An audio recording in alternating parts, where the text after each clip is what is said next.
자, 셋.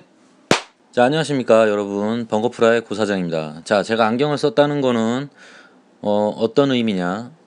네, 프라모델하고는 상관없는 그냥 수다를 떨겠다는 의미입니다.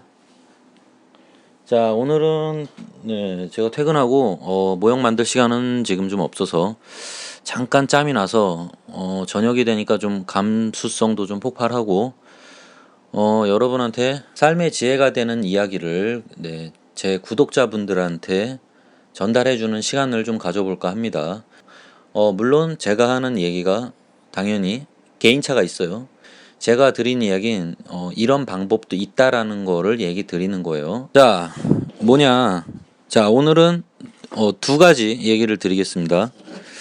이 수다도 가끔 떨면 재밌는 것 같아요. 저도 예전부터 좀 수다 떠는 걸 좋아해서. 자, 두 가지 주제입니다. 오늘의 주제는, 자, 첫 번째, 사기당하지 않고 사는 법입니다. 자, 두 번째는 돈을 모으는 방법. 네, 요렇게 두 가지 주제에 대해서 오늘 간단하게 얘기를 좀 드려보겠습니다. 자, 인생을 살다 보면 여러 가지 유혹의 손길과 5만 가지 미친놈들하고 사기꾼 놈들이 정말 판을 칩니다. 우리나라가 진짜 심하다는 얘기도 있는데, 제가 살면서 경험해 본 것만 해도 주변에 사기치는 놈들이 너무 많아요. 심지어는 군대에서조차 사기치는 놈들이 있었어요. 대단하죠. 군인 신분에서도 다른 군인들한테 돈을 빌려가지고 띄어먹는 사기꾼 놈도 있었어요. 그놈 나중에 신고되는데 그 헌병한테 잡혀갔나 모르겠네. 사기 당하지 않는 방법. 공짜라는 말은 일단 무조건 현혹되지 마시고요. 세상에 공짜라는 건 없습니다. 돈을 내지 않으면 공짜인 것 같지만 그 대신에 반드시 돈이 아니더라도 여러분들한테 돈이 될 만한 정보를 가져가는 그런 서비스들은 얼마든지 널려 있습니다. 뭐 할인해 준다 이런 식으로 하는 케이스들 있죠. 근데 거기에 조건이 다 붙죠. 특정 사이트에 가입을 하라 그러던가, 가입할 때 이제 개인 정보 같은 게 입력이 되죠. 그게 다 팔립니다, 여러분. 대부분 다 팔립니다. 안 판다고 하지만 실제로 아실 거예요. 특정 사이트 같은 데 가입을 하거나 이러면은 바로 다음 날부터 문자랑 전화 오기 시작하죠. 개인정보는 기본적으로 거의 다 팔린다고 생각하시면 됩니다. 일단 사기를 안 당하려면은 공짜라는 말을 들으면 일단 의심부터 먼저 하세요. 네. 그리고 쉽게 할 수 있다는 말 절대 조심하셔야 됩니다.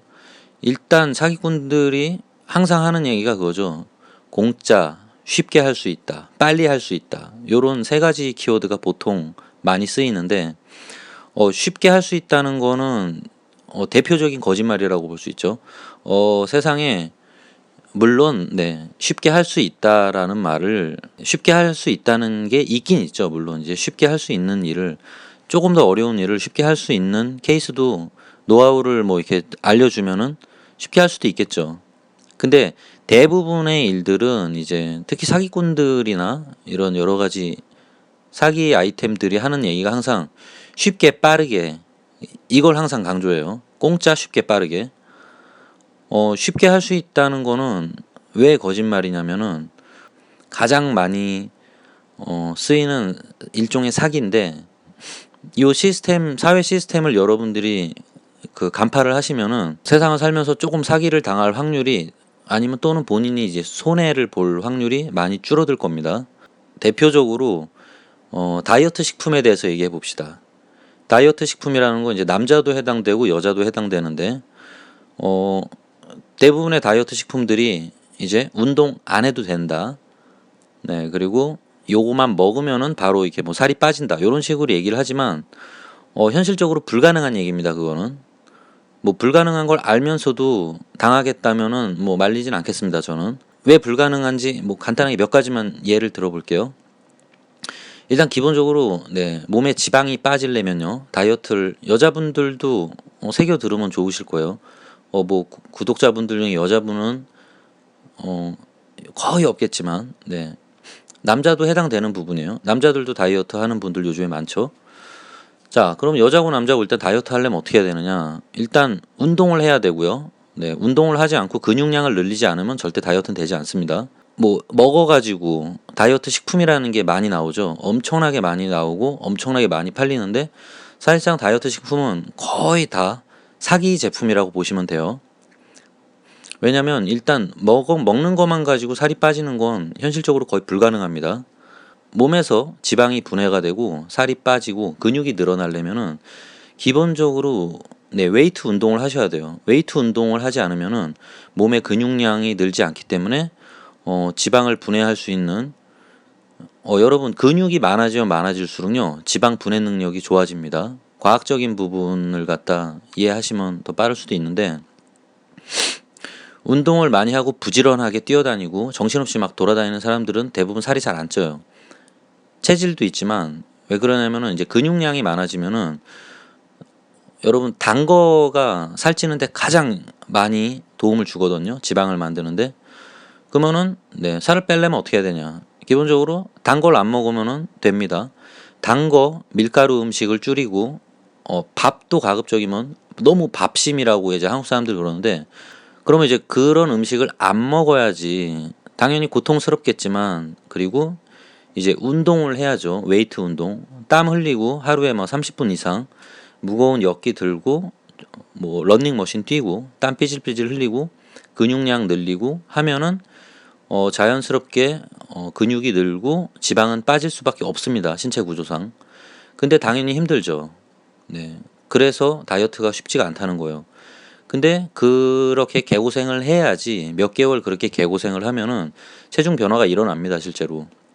그리고 지방이 빠져요. 네, 저도 헬스장 오래 다녀봐서 드리는 얘기인데, 근데 그렇게 고생이 필요하기 때문에, 그렇게 힘들게 해야 되기 때문에 살이 빠질 수 있는 거예요. 근데 그거를 뭐 다이어트 식품이나 알약 하나로 그게 된다? 절대 불가능하죠. 현실적으로 과학적으로도 절대 불가능한 얘기입니다. 그거는. 그런 식품에 현혹되지 마세요. 뭐 약에 따라서 간혹 뭐 식욕을 억제시켜 준다, 뭐 여러 가지 막 이상한 화학약품으로 된 다이어트 식품들이 있는데, 그런 거 먹어서 일시적으로 살 빼봐야 다시 요요 현상 올 수밖에 없는 거고요. 그리고 그렇게 해서 예를 들어 특히 굶어서 빼는 분들 제일 위험한데, 굶어서 살을 빼잖아요. 그러면은 빠지죠. 당연히 사람이 밥을 안 먹으면 근육 빠지죠. 근육부터 빠집니다, 여러분. 근육 빠지고 뭐 지방도 아주 미세하게 빠질 수 있지만, 대부분 살찌는데 문제가 되는 원인인 지방은 굶는다고 빠지지 않아요, 여러분. 굶으면은 근육이 빠집니다. 그러면 근육이 빠지면 지방 분해 능력이 더 떨어져요. 그래서 여자분들 막 이상한 다이어트 식품 먹고 막 식욕 억제돼 가지고 담배 막 빡빡 피고 식욕 떨어뜨린다고, 그렇게 하면 실제로 식욕이 억제는 되겠죠, 일시적으로. 근데 그렇게 해서 살이 빠지면은 몇 개월 못 갑니다. 그리고 일단 몸 상태가 마탱이가 가버려요. 그래서 무조건 운동을 하고 다이어트를 하셔야 된다는 거. 항상 운동과 다이어트는, 그리고 이제 개고생, 이거는 수반이 돼야지만 다이어트가 되는 겁니다. 이 부분 얘기가 좀 길어졌네요. 자, 어쨌든 그래서 공짜 쉽게 되는 건 세상에 없습니다. 어떤 일을 하든지 쉽게 되는 건 없어요. 그거만 알아두시면은 그런 유혹에서 많이 뿌리치실 수 있을 거예요. 현실적으로 우리나라에도 매체나 이런 데서 워낙에 광고를 그런 식으로 때리죠. 뭐 요거 먹으면 된다, 요거만 먹으면은, 요 약 먹으면은 뭐 근육 나온다, 뭐 여자분들은 요거 먹으면은 뭐 살 빠진다, 뭐 미에로파이바 먹는다고 살 빠지겠습니까? 미에로파이바 100통 먹으면 살이 빠지기는커녕 지방만 늘어날 겁니다. 자, 그래서 이제 그런 거 조심하시고요. 쉽게 공짜라는 말 조심하시고요.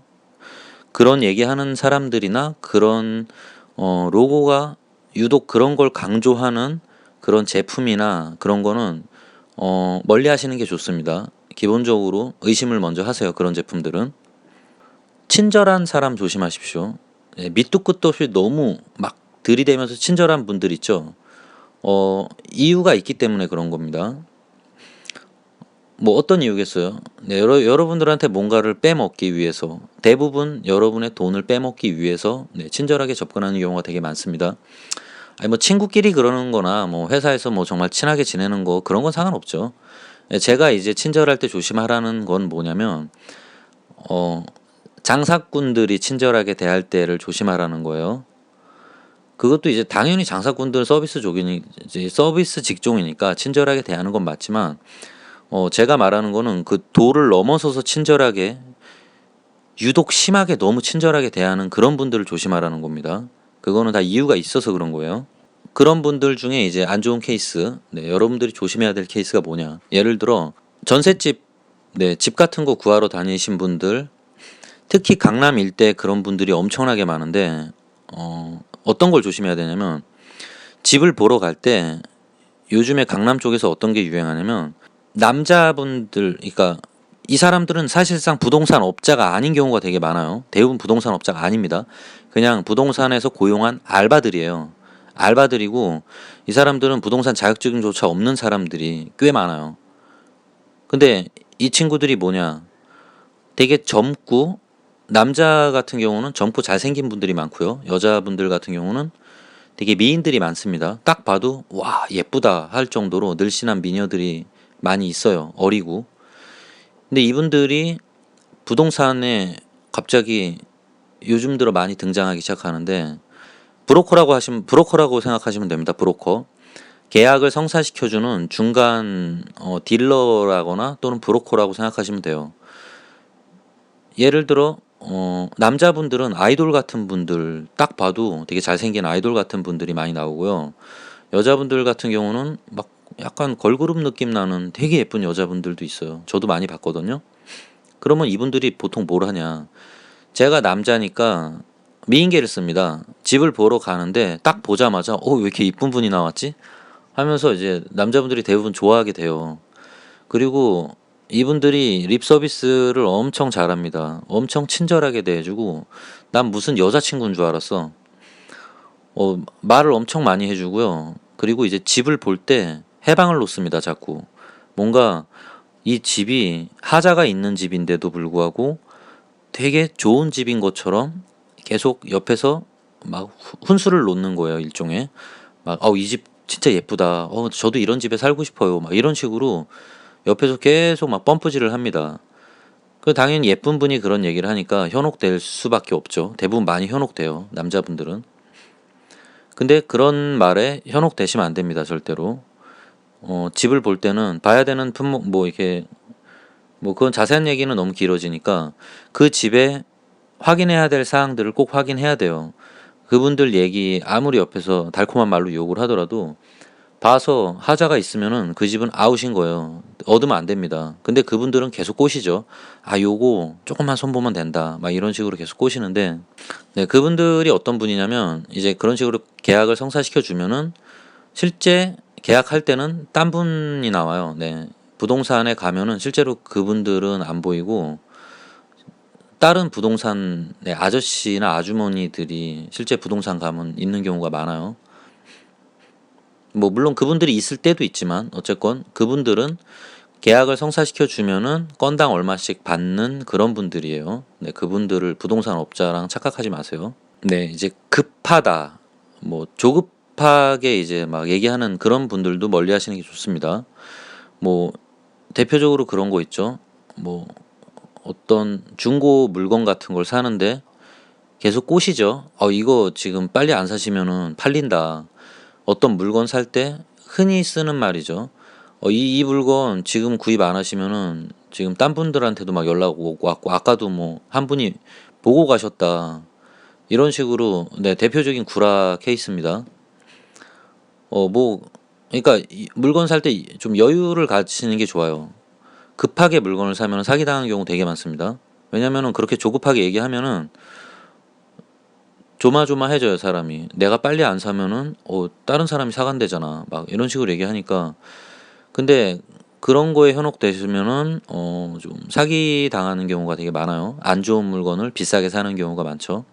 네, 항상 물건을 살 때는 저만의 철칙이 있습니다. 저도 어디서 주워 들은 얘기인데 예를 들어 10원짜리 다이소에 가서 1000원짜리 물건을 살 때는요. 너무 고민을 오래 안 해도 된다고 보시면 돼요. 사실 안 좋은 물건을 1000원짜리를 사서 사기를 당한다 하더라도 금전적으로 큰 피해가 없기 때문에 괜찮습니다. 1000원 정도 사기 당한다고 인생에 별 하자 안 생기잖아요. 근데 대부분 비싼 물건을 살 때 사기를 많이 당하는 이유가 뭐냐면 비싼 물건을 살 때는 주변에서 많이 꼬십니다. 싼 물건을 살 때는 아무도 꼬시질 않아요. 근데 대부분 싼 물건을 살 때 사람들이 고민을 더 많이 한다 그러죠. 다이소에서 여러분 물건 살 때 고민 생각보다 되게 많이 하시죠. 이 물건이 필요한지 아닌지 막 계속 생각하고 막 이렇게 사는 경우 있잖아요. 근데 물건을 사는 금액은 고민하는 시간에 비례하는 게 가장 현명하다고 해요. 그러니까 다이소에서 싸구려 물건 살 때는 그냥 적당히 고민하고 막 사도 되지만, 예를 들어 여러분이 카메라를 산다고 쳐봅시다. 100만 원짜리 카메라를 살 때 생각보다 고민 많이 안 하고 후딱 사버리는 경우들이 되게 많아요. 근데 그렇게 하면 당연히 안 좋은 물건 살 확률이 높겠죠. 가격이 비싼 만큼 오랫동안 알아보고 그 물건을 사셔야 됩니다. 그래야지 후회도 없고 사기 당하거나 그런 케이스가 줄 수 있어요. 비싼 물건일수록 당연히 더 오래 고민하는 겁니다. 그래서 차를 살 땐 더 오래 고민해야 되는 거고, 차 살 때 뭐 며칠 고민하고 덥석 사는 분들이 있는데 뭐 그게 나쁘다고 볼 수는 없지만 뭐 본인들 취향이니까. 근데 실제로 차는 이제 몇 천만 원 하니까 차를 갖다 사신다라고 생각되면은 당연히 몇 달 고민해야죠. 몇 천만 원짜리 물건을 사는데 뭐 하루 이틀 고민하고 산다? 이건 좀 위험한 것 같아요. 몇 달 고민하는 게 당연히 현명하겠죠. 집을 살 때는 몇 년을 고민하는 경우가 있죠. 실제로는 몇 년까지도 고민을 합니다. 집을 살 때는. 그 정도로 신중하면은 아무래도 손해 볼 일이 적다라는 그런 의미입니다. 자, 그리고 두 번째 주제로 넘어가 볼까요? 돈을 모으는 방법에 대해서 간단하게 몇 가지 얘기를 한번 드려보겠습니다. 저도 뭐 돈을 많이 모으진 못했는데요. 그렇다고 안 모으지도 않았습니다. 제가 보면은 이거는 이제 부동산이나 뭐 투자, 주식 투자 이런 얘기를 드리는 건 아니에요. 저도 그런 쪽은 잘 몰라요, 솔직히. 되게 원초적으로 돈을 모으는 가장 기본적인 방법에 대해서 얘기를 드리고 싶은 거예요. 가장 기본이지만 이 근간이 있어야지 여러분들이 돈을 모으는데 수월해집니다. 어떤 비용을 계산할 때 이제 가계부 쓰고 이러잖아요. 근데 제가 볼 땐 가계부 쓰는 거 저도 써봤는데 실제로 가계부 쓴다고 돈 모이지 않더라고요. 사람에 따라 다를 수 있어요. 가계부를 써서 돈을 많이 모으는 분도 있을지 모르지만 딱 잘라 얘기하면은 돈은 안 쓰면 모이는 거고요. 쓰면은 안 모입니다. 되게 당연한 거죠. 근데 이 당연한 거를 대부분 실천을 못하기 때문에 돈을 모으기 힘들다는 겁니다. 연봉이 높은 사람이 돈을 많이 쓰고 다니면은 연봉이 낮은데 돈을 안 쓰는 사람들보다 실제로 돈을 못 모으는 경우 엄청 많이 봤습니다. 많이 버는 만큼 많이 쓰다 보면요, 실제로 한 달에 저축하는 양이 적어질 수밖에 없어요. 적게 벌더라도 많이 안 쓰는 분들은 저축량이 상대적으로 많아지는 건 뭐 당연한 거겠죠. 현실적으로 흑수저들한테는 티끌모아 태산 말고는 방법이 없습니다. 금수저분들은 뭐 그냥 막 쓰세요. 사고 싶은 거 사고, 부모님이 뭐 재력이 많고 이런 분들은 사실 제가 봐도 저 같아도 별로 돈 안 모을 것 같아요. 왜냐면 뭐 굳이 안 모아도 부모님의 재력이 있기 때문에 뭐 그거는 그냥 편하게 살 수 있겠죠. 하지만 이제 흑수저 같은 일반적인, 저도 이제 흑수저고 요런 케이스들은 정말 이를 바득바득 갈면서 돈을 모으지 않으면은 평생 돈을 모으기가 쉽지 않아요. 냉혹한 현실입니다, 여러분. 그게 현실이에요, 진짜. 돈을 모으거나 금액 같은 걸 계산할 때 기본적으로 1년치로 계산을 하세요. 1년치로 계산을 해보면은 그 액수가 되게 커지기 때문에 표면에 확 와닿습니다.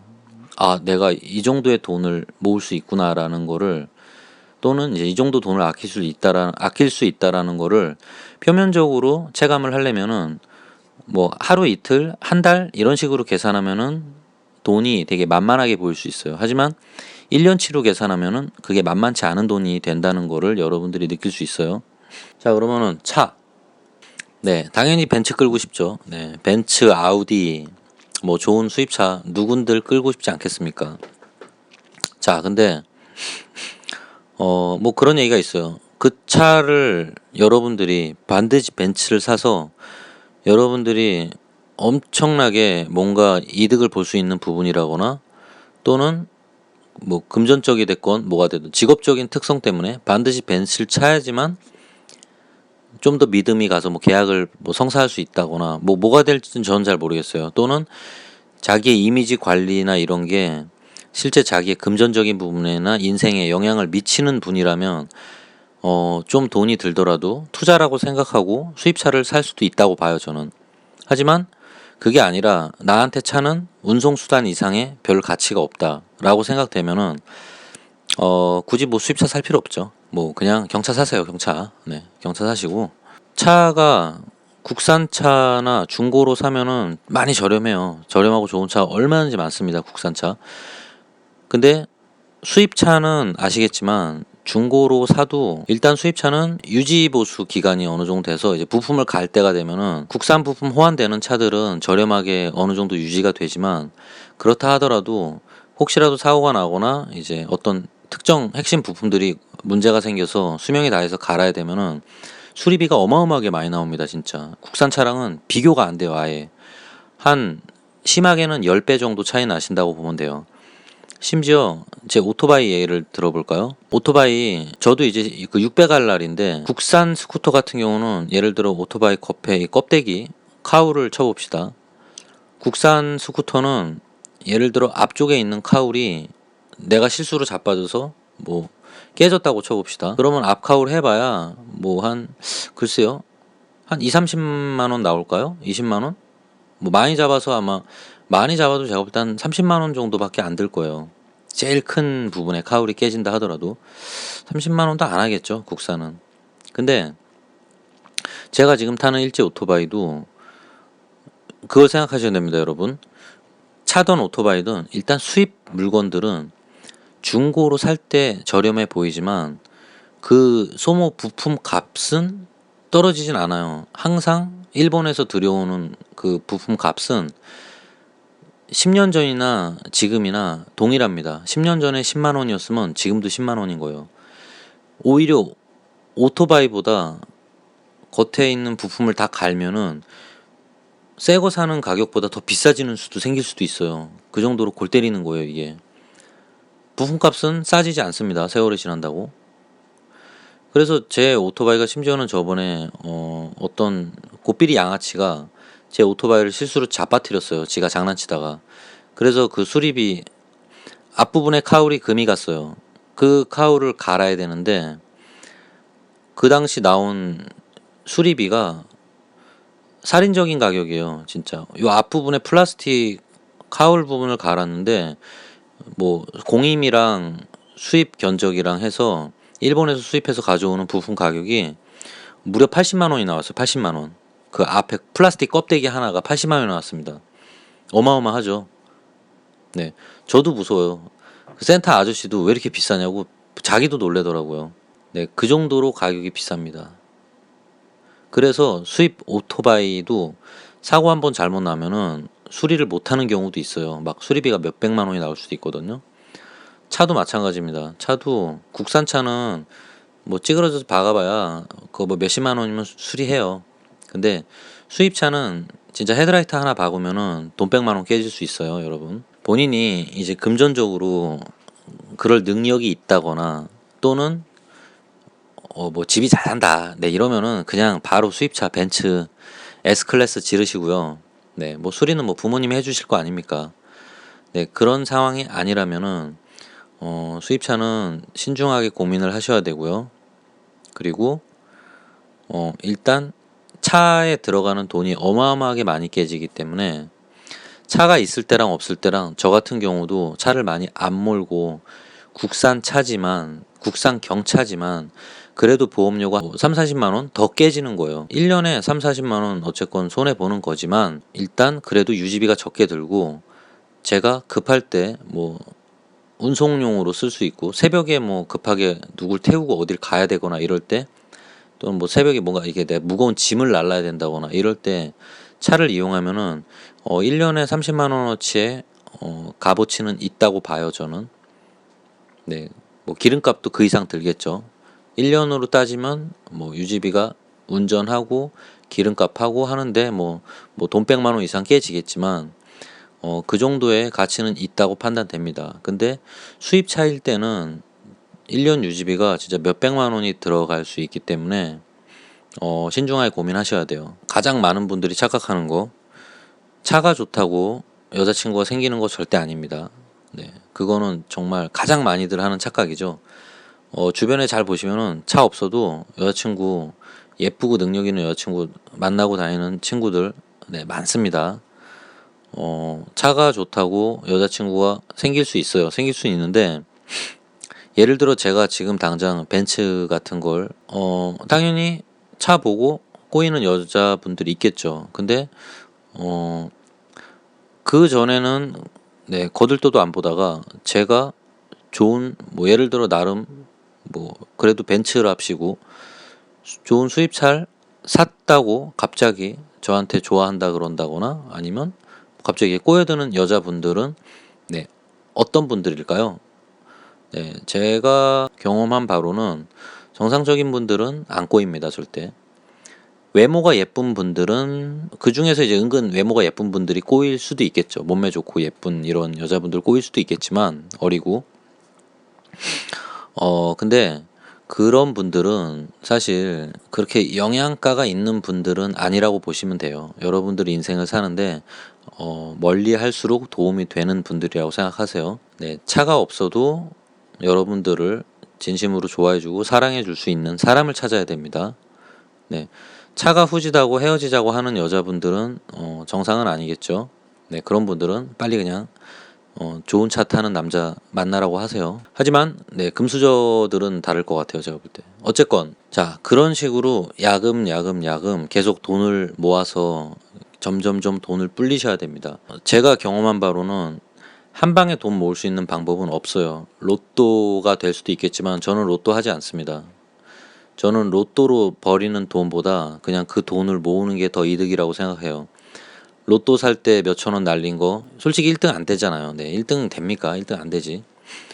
자, 그러면은 로또 살 때 쓴 돈을 모아서 차라리 제가 사고 싶은, 하다못해 뭐 장난감을 사는 거 몇 달 모아서 뭐 피지 유니콘을 산다거나, 네, 건프라에 투자하겠어요, 차라리. 그거는 100% 모아서 살 수 있는 거잖아요. 근데 로또에 투자하는 돈은 언제 회수가 될지도 모르는 거예요. 그리고 당연히 1등은 안 되겠죠. 몇 년 꼬라 박아가지고 해봐야 뭐 2, 3등 되는데, 그래봐야 그동안 쓴 돈보다도 적은 금액이 돌아옵니다. 뭐 본전이라도 건지면 다행이고, 어떻게 보면 돈을 모을 때는 적은 금액이더라도 100% 모을 수 있는 걸 하시는 게 좋아요. 투자를 할 때도 저는 그런 개념으로 투자를 하는 게 좋다고 생각합니다. 뭐 예를 들어 그런 거죠. 네, A라는 상품에 투자하면은 1억을 벌 수도 있지만 빵원이 될 수 있는 리스크가 있어요. 하지만 B라는 상품은 100% 수익이 나는 곳이에요. 대신에 100% 수익이 나봐야 5만 원 정도밖에 안 돼. 그러면은 개미들이 야금야금 돈을 모으려면은 B라는 데에 투자를 해야겠죠. 실제로 내가 가져갈 수 있는 돈, 적은 금액이다 하더라도 이쪽은 투자했다가 돈을 홀랑 날릴 수도 있지만, 예를 들어 B 상품은 100% 내가 이득을 볼 수 있는 거기 때문에 설령 그게 10,000원이 된다 하더라도 그쪽을 택하는 게 흑수저 입장에는 유리하다고 생각해요, 저는. 그러니까 야금야금, 네, 야금야금 진짜 티끌 모아 태산밖에 방법이 없다고 생각합니다, 저는. 그렇게 하니까 저도 이제 돈이 좀 모이기 시작하더라고요. 근데 한 방에 큰 돈 당연히 못 모으죠. 그리고 상대적으로 중고 물건을 많이 사서 생활하게 되기 때문에 여기서 멘탈이 흔들리면 안 됩니다. 본인이 중고를 쓴다고 해서, 또는 수입차를 타지 않는다고 해서 본인의 자존감이 떨어지시면 안 돼요.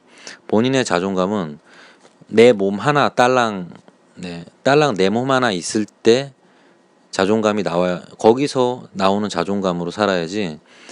내가 자신감 막 자존감이 겁내 떨어져 있는 사람이 비싼 차나 뭐 물건 이런 걸 쥐고 있다고 갑자기 사람들 앞에서 막 어깨 힘들어하고 이래봐야 뭐 일시적인 현상이라고 생각 안 돼요.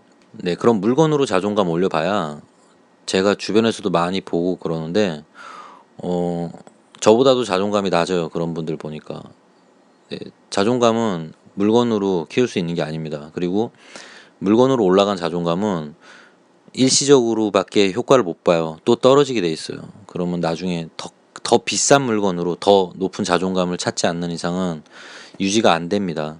뭐 갑자기 이 얘기까지 나오네. 자, 그러니까 여러분, 네, 조금 조금 더 후진 물건 쓰고 조금 더 비싸지 않은 음식을 먹는다 하더라도 장기적으로 보세요. 장기적으로 요즘 뭐 욜로족도 많고 뭐 이러지만 욜로족으로 계속 그런 식으로 현실 사는 거 중요하죠. 현실도 중요하지만 너무 거지같이만 살지 말란 얘기지. 아끼라면 아낀답시고 진짜 거지같이 살란 얘기는 아니에요. 하지만 장기적으로 볼 때 어쨌건 그런 식으로라도 야금야금 돈을 모으지 않으면은 10년, 20년 후에 진짜 격차가 엄청나게 벌어집니다.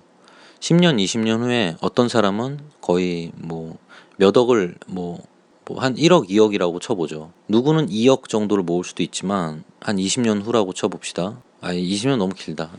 그렇게라도 야금야금 모으지 않은 사람은 10년 후에 뭐 한 2, 3천만 원? 뭐 그 정도밖에 못 모을 수도 있어요. 진짜. 그러니까 아까 말했듯이 돈을 모으는 거는 진짜 야금야금 티끌모아 태산으로 모으는 게 진리고요. 그리고 일단 돈을 어떻게 하면 지출을 아낄 수 있을까? 물건을 살 때 어떻게 하면 싸게 살 수 있을까?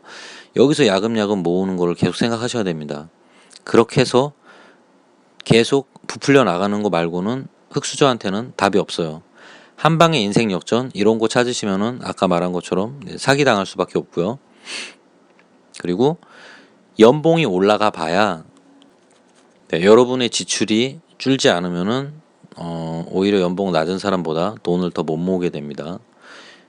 되게 연봉 많은데 진짜 거의 못 모은 사람도 많이 봤어요, 저는. 그리고 반대로 연봉이 되게 낮은데도 막 몇 억을 모은 친구도 봤습니다. 네.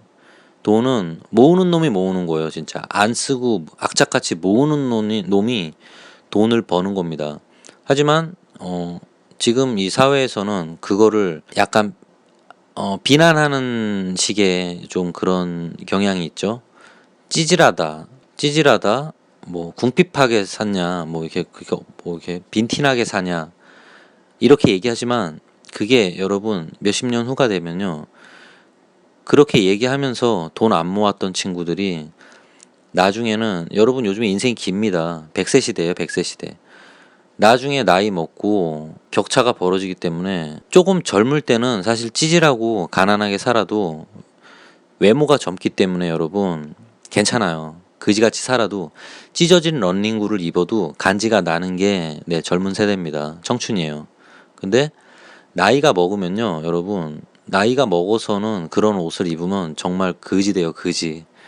진정한 거지입니다. 나이 먹고 그런 옷 입고 다니거나 그렇게 되면은 나이가 어느 정도 있으면은 거기에 맞는 어느 정도 이제 돈도 많이 모아놔야 되고 그 자기 생활 수준이라는 게 있어요. 근데 젊을 때 배짱이처럼 너무 놀고 돈을 안 모으면요 나중에 나이 먹으면은 그때 가서 격차가 심하게 벌어져서 결국에는 나중에 그 친구가 찌질해집니다. 진짜 나이 먹었는데 돈도 하나도 안 모아놨지. 생활 수준은 뭐 여전히 가난하게 살지.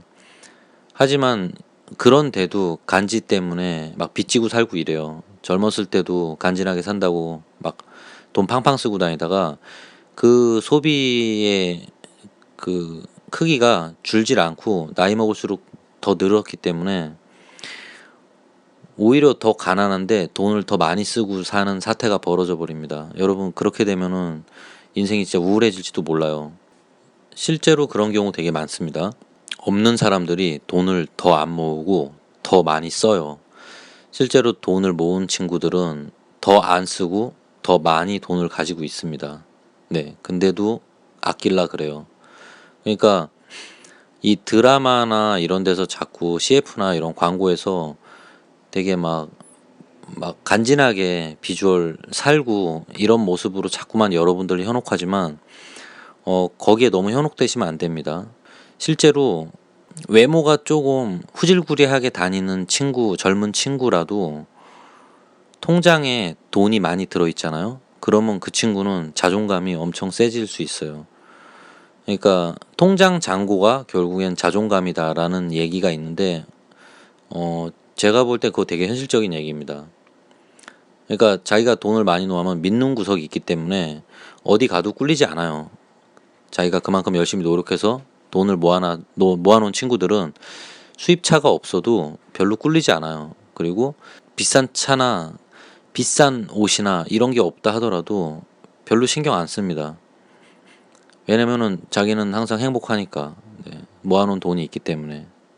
거기서 이제 자기의 미래를 계획하고 꿈을 꿀 수가 있는 거예요. 자기의 어떻게 보면은 나이 먹고 이 정도 돈을 모았으니까 뭐 하다못해 좀 변두리라도 지방이라도 가서 아파트 하나 사서 그냥 거기서 그냥 평생 놀고 먹고 살아야겠다. 그냥 뭐 유튜브나 하면서 지방에 가서 뭐 그냥 편하게 좋은 아파트 살면서 그렇게 살아야지.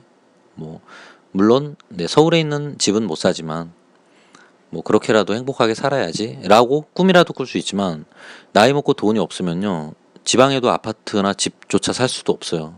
그것도 뭐 몇 억이 있어야 되는데. 그렇게 되지 않기 위해서 여러분 젊은 분들 특히 일찍 모을수록 돈은 빨리 모이는 겁니다. 여러분 사고 싶은 거 많이 아끼시고 많이 더 고민해서 이게 꼭 필요한가, 반드시 이걸 사야 되는가 라는 고민을 많이 해보세요. 그리고 조금 더 아낄 수 있는 거 있으면 조금 쥐어짜서 아끼고, 이런 식으로 해서 돈을 야금야금 모으면은 여러분 주변에 돈 팡팡 쓰고 돈 안 모으는 친구들보다 여러분은 나중에 최후의 승자가 될 수도 있어요. 나중에는 오히려 여러분들이 미소를 지으면서 살 수도 있습니다. 뭐 그렇다고 제가 돈을 많이 모았다는 건 아니고요. 저도 이제 그런 식으로 야금야금 돈을 모아서 예전보다는 돈을 모으긴 모았어요. 근데 저도 완전 어릴 때는 돈을 아예 안 모으고 살았거든요. 저를 좋아해 주시는 구독자분들은 그런 식으로, 흑수저분들은 그런 식으로 야금야금 돈을 모아서 여러분들이 사고 싶은 것도 사고, 뭐 나중에 진짜 돈 없어서 막 궁핍하게 살지 않도록 최소한 나이 먹고 박스는 주스러 다니지 않을 정도의 돈을 모을 수 있도록 열심히 노력해 봅시다. 올 한 해 저도 야금야금 열심히 모으겠습니다. 자, 흑수저 파이팅!